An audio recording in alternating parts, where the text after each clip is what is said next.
The World Health Organization says too few new antibiotics are under development to combat the threat of multi-drug resistance infections.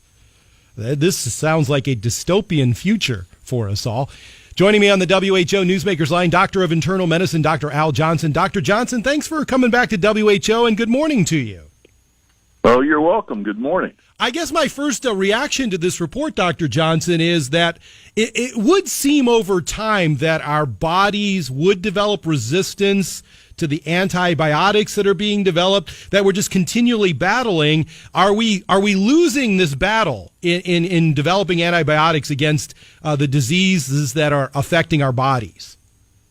Well, what is happening is the bacteria or the infections, the actual organism develops resistance to the antibiotic. And so we get infected, and whatever we're infected with, the antibiotic helps our bodies to kill it.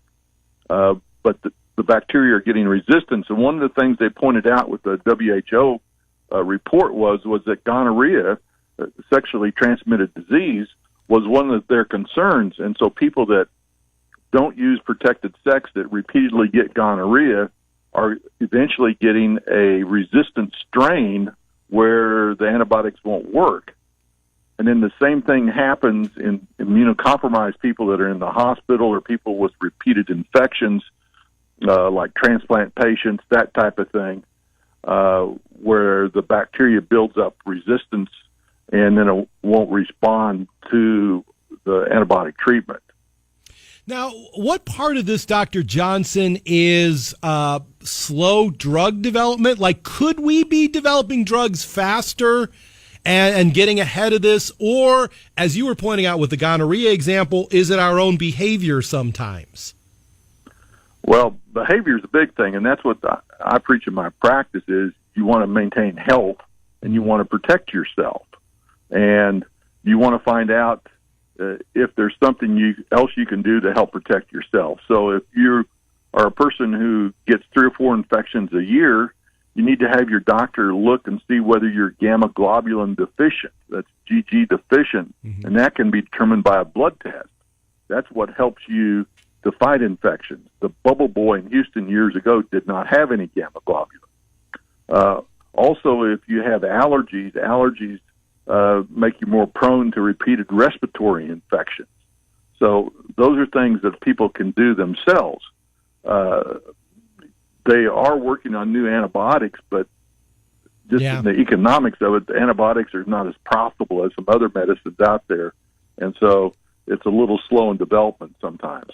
So what I hear you saying, Dr. Johnson, is our society becoming a little bit too dependent on if something is wrong for me, I'll just go to the doctor, you'll give me medicine, and not enough dependent on just healthy practices in our daily living? Exactly. You're absolutely right. We need to, exercise, have good eating habits, not be overweight, eat healthy foods,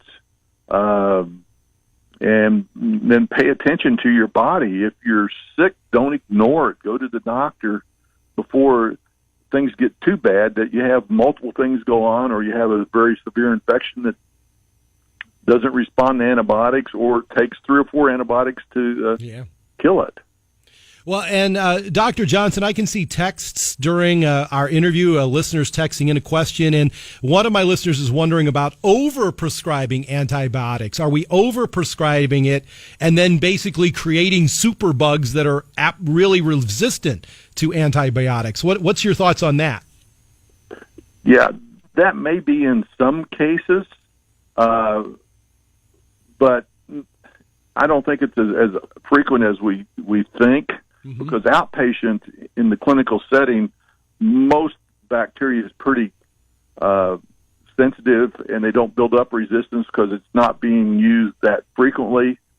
Where the problem lies in those people that have immune deficiencies that we talked about, those people that don't have as strong body systems where they get repeated infections and then those bacteria do develop resistance.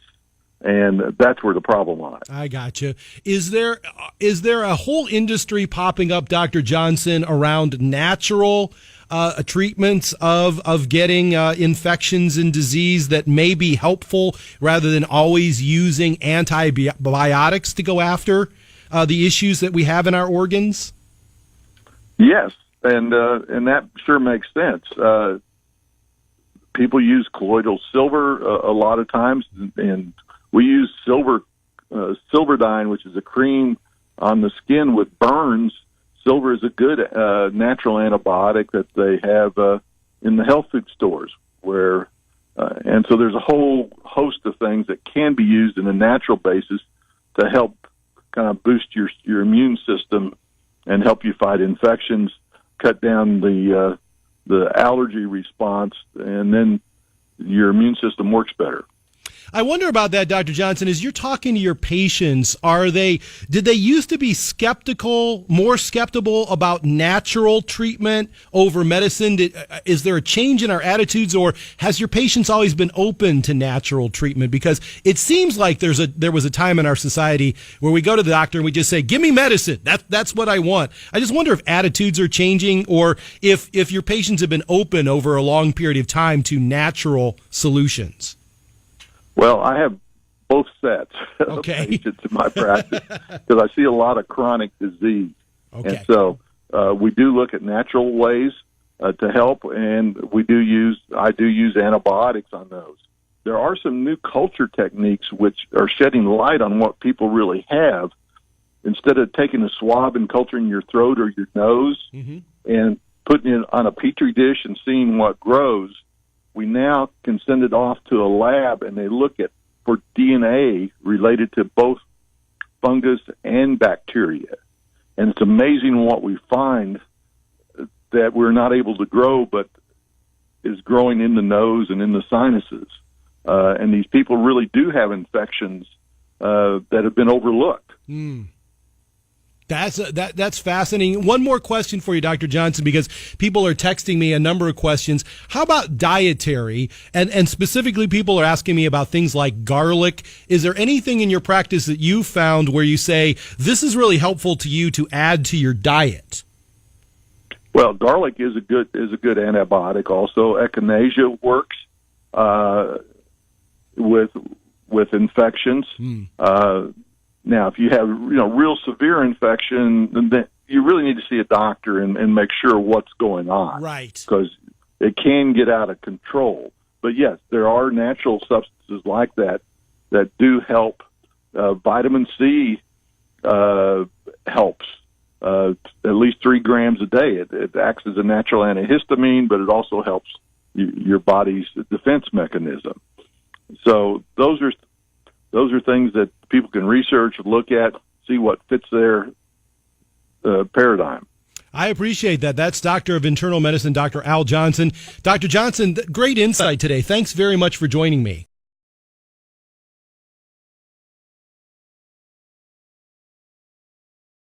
New World Health Organization report says we don't have enough new antibiotics under development, and it's dangerous. Yeah, joining us on the Koga News Live line, Dr. Al Johnson. And Doctor, first of all, why is this happening? Well, it's expensive to develop new antibiotics, and also they're running out of ways to fight bacteria, and there's just not research money out there. The real problem that they're talking about is sexually transmitted diseases such as gonorrhea are developing resistance to the current bacteria. And so they need some other ones, and they're working on it. The message we need to take here in the United States is that you should have protected sex.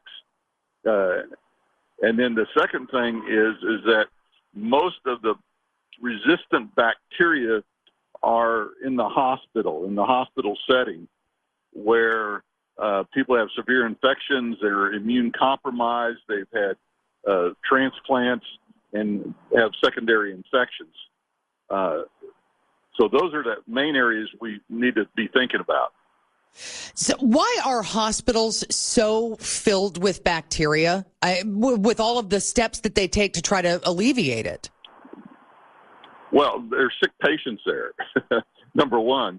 And so, they get respiratory infections. They have draining wounds. They keep it all contained, but you can't kill everything because they've developed resistance, as they're talking about. And so they clean well. They have HEPA-filtered air. They have restrictions on who can visit the real contaminated areas. But still, the bacteria are pretty ingenious on how they develop resistance. And so that's why judicious use of antibiotics, appropriate use, is what is being preached in the medical field and what the World Health Organization is also concerned about. All right, Doctor, thank you for your time. Dr. Al Johnson joining us on the KOGO News Live Line.